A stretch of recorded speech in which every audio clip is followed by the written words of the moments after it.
നിലക്കാരായിട്ട് മെത്രാന്മാരെ കൊണ്ടുവരുന്നു. അതൊക്കെ ഒരുതരം വ്യാപാരമായിട്ടാണ് ശരിയായ വചനം അറിയുന്ന ആളുകൾക്ക് മനസ്സിലാക്കാൻ കഴിയുന്നത്. വചനം അറിയാത്തവർക്ക് എന്തും പറയാം. പരിശുദ്ധ യാക്കോബായ സുറിയാനി സഭയുടെ എല്ലാ ഉപദേശങ്ങളും, എല്ലാ ശുശ്രൂഷകളും, എല്ലാ കൂദാശകളും തിരുവെഴുത്തുകൾക്ക് അനുസൃതമായതും തിരുവെഴുത്തുകളിൽ ആധാരമുള്ളതുമാണ്. ഒരു മെത്രാൻ പറയുകയുണ്ടേ, പേരൊന്നും പറയുന്നില്ല, ഈ കൈവപ്പ് കിട്ടിയിരിക്കുന്നത് ഞങ്ങളുടെ സഭയ്ക്ക്, അന്ത്യോക്യയിലെ സഭയ്ക്ക് കൈവപ്പുള്ളൂ. എൻ്റെ പൊന്ന് സാറുമാരെ, നിങ്ങൾ ആദ്യമായിട്ട് ബൈബിളൊന്ന് എടുത്ത് വായിക്കുക.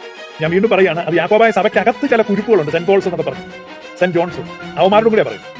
യാക്കോബായ സഭയ്ക്കകത്ത്, പള്ളിക്കകത്ത് കുരിശുവല്ലി വെച്ച് പൂജാശിക്കാൻ നടക്കുന്ന കുറെ കുരുത്തം കെട്ടന്മാർ യാക്കോബായക്കകത്തുണ്ട്.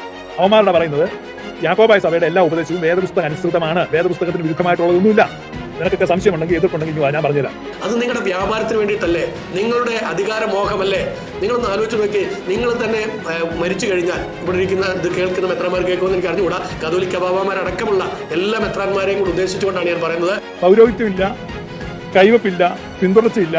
അപ്പൊ അതൊക്കെ ഉള്ളവരെ കാണുമ്പോൾ ഉണ്ടാകുന്ന ഒരു സൂക്കേടുണ്ട്, ഒരു വല്ലാത്ത സൂക്കേടാണ്. നിങ്ങൾ നാളുകളായിട്ട് കുർബാന ചൊല്ലുന്നുണ്ട്, നിങ്ങൾ ഒരുപാട് കൂദാശ കർമ്മങ്ങളൊക്കെ നടത്തുന്നുണ്ട്. പക്ഷേ നിങ്ങൾ കാലം ചെയ്യുമ്പോഴും നിങ്ങൾക്ക് വേണ്ടി പിന്നെയും ധൂപക്കുറ്റികൾ വീശുകയും നിങ്ങളെ പ്രാർത്ഥിച്ച് സ്വർഗത്തിൽ കയറ്റാൻ വേണ്ടിയിട്ടല്ലേ നിങ്ങളുടെ അനുയായികൾ വീണ്ടും വീണ്ടും ശ്രമിക്കുന്നത്. എത്ര ഖേദകരമാണ്. അതിനെക്കുറിച്ചെങ്കിലും ഒരല്പം ബുദ്ധി ഉപയോഗിച്ചുകൂടെ? നിങ്ങൾക്ക് ഡോക്ടറേറ്റ് ഉണ്ട്, നിങ്ങൾക്ക് തിയോളജിക്കലി വെൽ ക്വാളിഫൈഡ് ആണ്. ദൈവ വചനത്തെക്കുറിച്ച് നിങ്ങൾക്ക് അജ്ഞതയേ ഉള്ളൂ. തൽക്കാലം ബസേലിയസ് ജോസഫ് കാതോലിക്ക ബാവയാണെങ്കിലും, ബസേലിയസ് മാർത്തോമ മാത്യൂസ് തൃതീയൻ കാതോലിക്ക ബാവയാണെങ്കിലും ബൈബിൾ പഠിപ്പിക്കാനൊന്നും ജോൺസനെ പോലെയുള്ള ഒരു വളർന്നിട്ടില്ല. ഒരു മനുഷ്യനും മറ്റുള്ളവർക്ക് വേണ്ടി മധ്യസ്ഥം അണയ്ക്കാൻ ജീവിച്ചിരിക്കുമ്പോൾ സാധിക്കുന്നല്ലാതെ മരിച്ചു കഴിഞ്ഞാൽ സാധിക്കില്ല.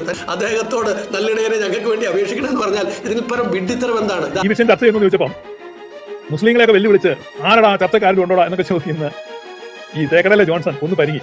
ജോൺസൺ പറഞ്ഞത് ഒരു മെത്രാനെങ്കിലും ആയിരുന്നെങ്കിൽ നമുക്ക് ചർച്ച ചെയ്യാൻ. എത്ര ബുദ്ധിഹീനരാണ് ഇത്തരത്തിലുള്ള ആളുകൾ എന്നുള്ളത് നിങ്ങൾ തന്നെ ഒന്ന് ചിന്തിച്ചാൽ മതി. ഒരല്പം ബുദ്ധി ഉപയോഗിച്ചാൽ മതി, അധികം ഒന്നും ബുദ്ധി ഉപയോഗിക്കേണ്ട. സാമാന്യ ബുദ്ധി ഉപയോഗിച്ചാൽ തന്നെ ദൈവവും മനുഷ്യനും തമ്മിലുള്ള ബന്ധത്തിന് എന്തിനാണ് ഒരു ഇടനിലക്കാരൻ എന്നുള്ളതെന്ന് ചിന്തിച്ചു നോക്കി. ജോൺസണോട് സംസാരിക്കാൻ വേണ്ടി മെത്രാനാകാനൊന്നും എനിക്ക് പറ്റില്ല. പിന്നെ എന്നെ പോലെ ഒരു സാധാരണക്കാരനോട് സംസാരിക്കാൻ എളിമയും താഴ്മയും വിനയവും ഒക്കെയുള്ള ആരെങ്കിലും ഉണ്ടെങ്കിൽ ഇങ്ങോട്ട് വന്നാൽ നമുക്ക് ഈ വിഷയങ്ങൾ ചർച്ച ചെയ്യാം. സാധ്യമാണെങ്കിൽ നിങ്ങളിത് ഒന്ന് ഷെയർ ചെയ്യണം. അതോടൊപ്പം തന്നെ ഇതുവരെ നിങ്ങൾ സബ്സ്ക്രൈബ് ചെയ്തിട്ടില്ല, ഒന്ന് സബ്സ്ക്രൈബ് ചെയ്യാൻ കൂടെ വേണം. നിങ്ങൾ ഇതൊന്ന് പാസ് ചെയ്യണം. ഭയങ്കര ബിൽഡപ്പായിരുന്നു, കുപ്പായമൊക്കെ ഇട്ട് വന്ന് ബസേലിയസ് ജോസഫ് കാതോലിക്ക ബാവയൊക്കെ വെല്ലുവിളിക്കുന്നത്.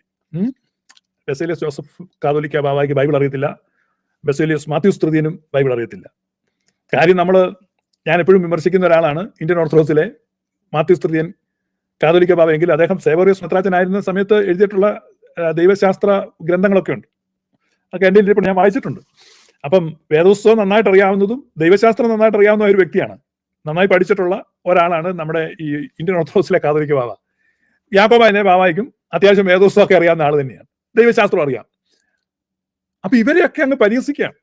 ഞാൻ പറഞ്ഞത് ഇന്ത്യൻ ഓർത്തഡോക്സുകാരുമായിട്ട് പല കാര്യങ്ങളിലും നമുക്ക് അഭിപ്രായ വ്യത്യാസമുണ്ട്, വിയോജിപ്പുണ്ട്. പക്ഷെ അവരുടെ ആ മെത്രാച്ചന്മാരുടെ അറിവെന്നൊക്കെ പറഞ്ഞാൽ അവർക്ക് അറിവുള്ള. ഇപ്പം മിലിത്യോസ് തിരുമേനിയായിട്ട് നമുക്ക് വിരോധമുണ്ട്, പക്ഷേ മിലിത്യോസ് നന്നായി പഠിച്ചിട്ടുള്ള ആളാണ്. അത്തനേഷ്യസ് തിരുമേനി മൂവാറ്റുപുഴത്തെ പൂറ്റാനി തോമസ് മാർ അത്തനേഷ്യസ് എന്തൊരു അറിവ്. അദ്ദേഹം ഈ അടുത്ത കാലത്ത് പൗലോസ്ലിയെ പറ്റി എഴുതിയത് ഞാൻ ഇവിടെ ലൈവിൽ ഷെയർ ചെയ്തു. അപ്പൊ തന്നെ ഞാൻ പറഞ്ഞു ഇതുപോലെയൊക്കെ എഴുതാൻ അതുപോലെ ആഴമായിട്ട് അറിവുള്ളവർക്ക് പറ്റുള്ളൂ. അപ്പോൾ ഈ പറഞ്ഞ ആളുകൾക്കൊക്കെ നല്ല അറിവുള്ള, അപ്പം യാക്കോബായിലെ മെത്രാച്ചന്മാരെക്കാളും ദൈവശാസ്ത്ര പഠനവും ഒക്കെ അറിവുള്ളവരാണ് ഓർത്തഡോക്സിലെ മെത്രാച്ചന്മാർ. അവരെപ്പോഴും യാക്കോബായക്കാരെ ആ കാര്യത്തിൽ പറയുന്നുണ്ട്. പക്ഷേ യാക്കോബായിലെ മെത്രാച്ചന്മാരും നല്ല അറിവുള്ളവർ തന്നെയാണ്, വളരെ അറിവുള്ളവരുണ്ട്. എന്നാൽ സാമാന്യ അറിവില്ല, തീരെ അറിവില്ലാത്ത ഒരാളും യാക്കോബായ സഭ മെത്രാന്മാരായിട്ടില്ല. അപ്പൊ ഇദ്ദേഹം വന്നിട്ട് ഇരുന്ന് വെല്ലുവിളിക്കുന്നത് ഓർത്തഡോക്സിലെയും യാക്കോബായിലെയും മെത്രാന്മാർക്ക് ഒരു വിവരവുമില്ല. അങ്ങനെ അദ്ദേഹം വെല്ലുവിളിച്ചു. പിന്നെ ബിലീവേഴ്സുകാരുടെ കാര്യത്തിൽ അദ്ദേഹം കടത്തി പറഞ്ഞു വിഡ്ഢികളാണ്, ബിലീവേഴ്സ് ചർച്ചിലെ വിശ്വാസികൾ മുഴുവൻ വിഡ്ഢികളാണ്. ഇവൻ ആരാണ്? ഞാനത് ലൈവ് ചോദിച്ചു. നിങ്ങൾ ഈ വീഡിയോയുടെ ആദ്യം കാണണം. ഞാൻ ഇദ്ദേഹത്തെ നേരിട്ട് ഫോൺ ചെയ്ത് ചോദിച്ചു, താങ്കൾ ബിലീവേഴ്സിലെ വിശ്വാസികളെ വിഡ്ഢികളെന്ന് വിളിച്ചോ? എനിക്കങ്ങനെ തോന്നുന്നു. അപ്പൊ ഒരു സഭയിലെ ആളുകൾ മുഴുവൻ വിഡ്ഢികളാണെന്നൊക്കെ ഇയാൾക്ക് തോന്നുക. കാരണം എന്താണെന്ന് വെച്ച് കഴിഞ്ഞാൽ ഈ ഇസ്ലാം തീവ്രവാദികളുടെ ഫണ്ട് ചുമ്മാ കാശ് കിട്ടുമ്പോൾ അങ്ങനെ തോന്നും.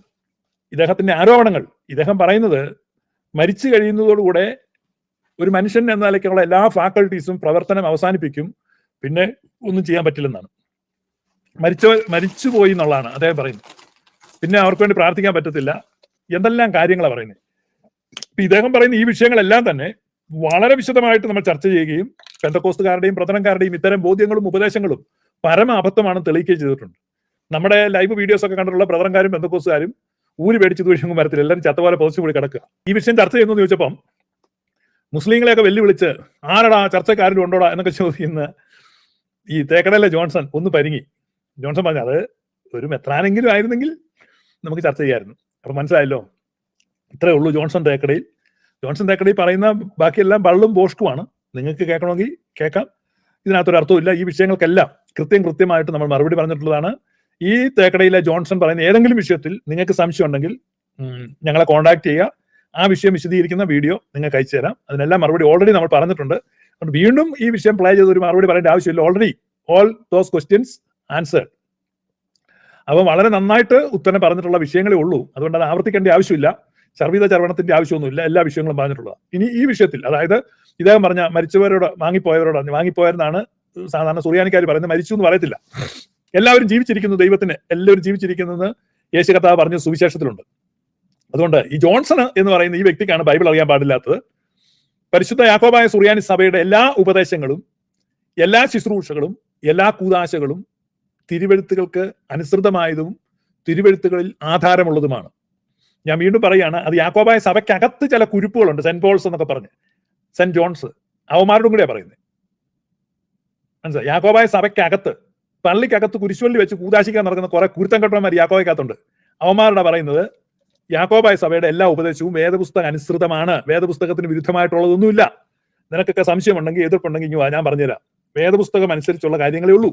യാക്കോബായ സഭയുടെ പ്രാർത്ഥനകൾ, കൂദാശകൾ, ഇതര ശുശ്രൂഷകൾ, അനുഷ്ഠാനങ്ങൾ, ആചാരങ്ങൾ, പാരമ്പര്യങ്ങൾ എല്ലാം ബൈബിള് അനുസൃതമായിട്ട് തന്നെയാണ്. ബൈബിളിന് വിരുദ്ധമായിട്ടുള്ളതൊന്നും അവിടെ ഇല്ല. നിങ്ങൾക്ക് ബൈബിൾ അറിയാൻ പാടില്ലാത്തതാണ്. ഈ തേക്കടയിൽ അച്ഛനെ പോലെയുള്ള ആളുകൾക്കും സെന്റ് ജോൺസ്, സെന്റ് പോൾസ് എന്നൊക്കെ പറയുന്ന യാക്കോബായ പെന്തക്കോസ്ത് ഭ്രാന്തന്മാർക്കും ബൈബിൾ അറിയാൻ പാടില്ലാത്തതുകൊണ്ടാണ്. അതുകൊണ്ട് തൽക്കാലം ബസേലിയസ് ജോസഫ് കാതോലിക്ക ബാവയാണെങ്കിലും, ബസേലിയസ് മാർത്തോമ മാത്യൂസ് തൃതീയൻ കാതോലിക്ക ബാവയാണെങ്കിലും ബൈബിൾ പഠിപ്പിക്കാനൊന്നും ജോൺസണെ പോലെയുള്ളവർ വളർന്നിട്ടില്ല എന്ന് മാത്രം പറഞ്ഞ് ഞാൻ അവസാനിപ്പിക്കുകയാണ്. ബിലീവേഴ്സ് ഈസ്റ്റേൺ ഓർത്തഡോക്സ് സഭയിലെ അംഗങ്ങളെല്ലാം വിദ്യകളെന്നൊക്കെ വിളിച്ചത് വളരെ മോശമായി പോയി, തരംതാണ പ്രവൃത്തിയായി പോയി. കാരണം ബിലീവേഴ്സ് ഈസ്റ്റേൺ സഭയിൽ ചേരാൻ ചെന്നിട്ട് ഇദ്ദേഹത്തെ ചേർത്തില്ല. അങ്ങനെ ഒരു പിണക്കം ബിലീവേഴ്സ് അച്ഛനുണ്ട്. സമയം കിട്ടിയപ്പം അദ്ദേഹം ആ വൈരാഗ്യം തീർത്തു വന്നേ ഉള്ളൂ. അപ്പൊ അങ്ങനെ പല ബൈമി കാമുകന്മാരുടെയും മോഹഭംഗക്കാരുടെയും ഒക്കെ നിലവിളി നമ്മൾ കേൾക്കുന്നുണ്ട്. ബിലീവേഴ്സ് സഭയെ നോക്കി ഇവൻ കുറയ്ക്കുന്ന കാണുമ്പോൾ പൂർണ്ണേന്ദ്രനെ നോക്കി കൂർക്കൻ ഓരിയിടുന്ന പോലെ മാത്രമേ എനിക്ക് തോന്നുള്ളൂ. അതുകൊണ്ട് ഞാൻ ഈ വാക്കുകൾ ഇവിടെ അവസാനിപ്പിക്കുകയാണ്. ജോൺസണും മെത്രാനി കുറഞ്ഞ ആളുകളോട് സംസാരിക്കാൻ താല്പര്യമില്ലാത്തതുകൊണ്ട് ഞാനിത് അവസാനിപ്പിക്കുന്നു. ഇനി ജോൺസണോട് സംസാരിക്കാൻ വേണ്ടി മെത്രാനാകാനൊന്നും എനിക്ക് പറ്റില്ല.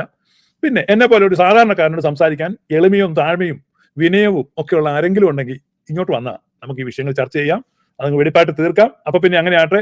May God bless you. Thank you.